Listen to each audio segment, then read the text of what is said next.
আসসালামু আলাইকুম ওয়া রাহমাতুল্লাহি ওয়া বারাকাতুহু। সম্মানিত ভিউয়ার্স, দেশ ও দেশের বাইরে থেকে যারা আমাদের কোরআন শিক্ষা কোর্সটি দেখছেন বা শিখছেন, সকলকে জানাই অন্তরের অন্তঃস্থল থেকে মোবারকবাদ। গত ক্লাসে আমরা শিখেছিলাম বিসমিল্লাহির রহমানির রহিম থেকে হাবলিল ওয়ারিদ পর্যন্ত। ইনশাল্লাহ আজকে আমরা এখান থেকে শিখব যতটুকু পারি।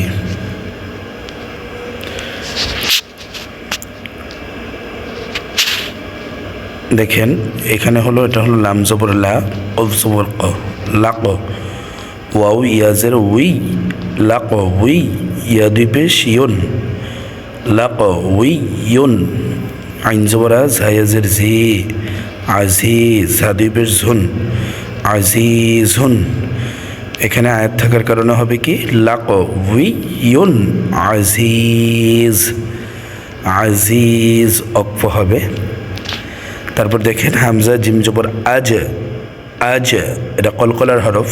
আজ কলকলা মানে কম্পন করা, তাহলে হামজা জিম জবর আজ, র দুই পেশ রুন, আজ রুন, গয়নিয়া জবর গয়, র পেশ রু, গয়রু, আজ রুন গয়রু, মিম মিম জবর মাম, নুন পেশ নো, মাম নো, আজ রুন গয়রু, মাম নো, নুন দুই জের নিন, মাম নো নিন। আয়াতের কারণে এখানে থামতে হবে, তাহলে থামলে এটার উচ্চারণ হবে আজ রুন গয়রু মাম নুন, আজ রুন গয়রু মাম নুন। মিম নুন জবর মান, হাফিস হু, মান হু, ওয়াও জবর ওয়া, মান হুয়া, আইন জবর আ, লাম ইয়াজের লি, আলি, মিম দুই পেশ মুন, আলিমুন। সরি, দেখেন মান হুয়া এই জায়গায় যদি থামেন তাহলে কি হবে, মান হু। তারপর দেখেন আইন জবর আ, লাম ইয়াজের লি, আলি, মিম দুই পেশ মুন, আলিমুন, হা জবর হা, কাফ ইয়াজের কি, হাকি, মিম দুই পেশ মুন, হাকিমুন। এখানে থামলে হবে আলিমুন হাকিম। লাম জবর লা, ত ইয়াজের তুই, আমরা অনেক সময় এটাকে পড়ি তা, ত ইয়াজের তি, আসলে তি হবে না, তজের তুই হবে, তুই, তুই, ঠোঁটটা চুখা হবে। দেখেন লাম জবর লা, ত ইয়াজের তুই, তুই মানে চুখা হয়ে থেতরিয়ে যাবে। তারপর লাম জবর লা, ত ইয়াজের তুই, লাতুই, ফা দুই পেশ ফুন, লাতুই ফুন, খ জবর খ, বা ইয়াজের বি, খবি, র দুই পেশ রুন, খবিরুন, লতুইফুন খবির। হামজা নুন জবর আং, ফা পেশ ফু, সিন পেশ সু, ফুসু, আং ফুসু, কাফ মিম পেশ কুম, আং ফুসুকুম। ফা জবর ফা, হামজা নুন জবর আং, ফা আং, জাল, র জবর জার, ফা আং জার, তা পেশ তু, কাফ মিম পেশ কুম, তুকুম, ফা আং জার তুকুম। খয়া জবর খয়, র আলিফ দুই জবর রন, খয় রন, কাফ জবর কা। এখানে দেখেন রন হওয়ার পরে একটা গুণনা হবে, আমি বানানের কারণে একটু গুণনাটা করলাম না, যখন রিডিং পড়ব তখন এটা গুণনা করে পড়ব। খয়া জবর খয়, র আলিফ দুই জবর রং, খয় রং, কাফ জবর কা, খয় রং কা, সাইয়াজে সি, খয় রং কাসি, র আলিফ দুই জবর রন, খয় রং কাসি রন।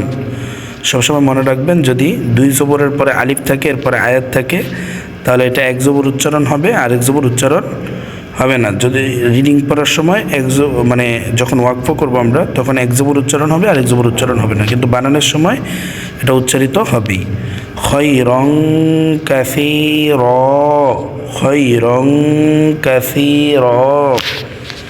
নুন আলিফ জবর না, র আলিফ দুই জবর রং, না রং, তা জবর তা, লাম জ জবর লাজ, তালাজ, জ খারা জবর জ, তালাজ জ, না রং তালাজ জ। কফ জবর কৌ, লাম আলিফ দুই জবর লান, কৌ লান, সিন জবর সা, দালিয়াজের দি, সাদি, কৌলাং সাদি, দাল আলিফ দুই জবর দান কওলান সাদিদা আইন ইয়া জবর আই নুন দুই পেশ নুন নুন দুই পেশ নুন আই নুন জিম আলিফ জবর জা আই নুন জা রজের রি আই নুন জারি ইয়া জবর ইয়া তা দুই পেশ তুনিয়াতুন আই নুন জারিয়াতুন, কিন্তু রিডিংয়ের সময় হবে আই নুন জারিয়া। আপনাদেরকে শিখিয়েছিলাম যে আয়াতের শেষে যদি গোলতা থাকে তাহলে শেষে উচ্চারণ হবে হায়ের আই নুন জারিয়া। তো সম্মানিত ভিউয়ার্স, দেখেন আমি এটা বলতেছিলাম যে এই যে দেখেন এই যে রং লাং নুং রং, এটা কেন হলো? কারণ ইকফার হরফ 15টি, তাও সাও জিমো দালো জালোজা সিন শিন সদ্দ তজ ফা কফ কাফ। তো এই ইকফার হরফ আসলে তানবিনের পরে যদি ইকফার হরফ আসে তাহলে এটাকে নাকের ভিতর লুকিয়ে তথা অনিষ্করের মতো একটি অক্ষর দিয়ে তারপরে পড়তে হয়। যেমন হয় রংকা, রংকা যেমন বাংলাদেশ লিখতে যেমন অনস্বর লাগে, এরকম অনস্বরের মতো একটি অক্ষর দিয়ে তারপরে পড়তে হয়। আশা করি সকলে বুঝতে পেরেছেন। আজকে এই পর্যন্তই। সকলে ভালো থাকবেন, সুস্থ থাকবেন, সকলের সুস্বাস্থ্য কামনা করে এখানেই বিদায় নিচ্ছি। ওমা আলাইনা ইল্লাল বালাগ। আসসালামু আলাইকুম ওয়া রাহমাতুল্লাহি ওয়া বারাকাতুহু।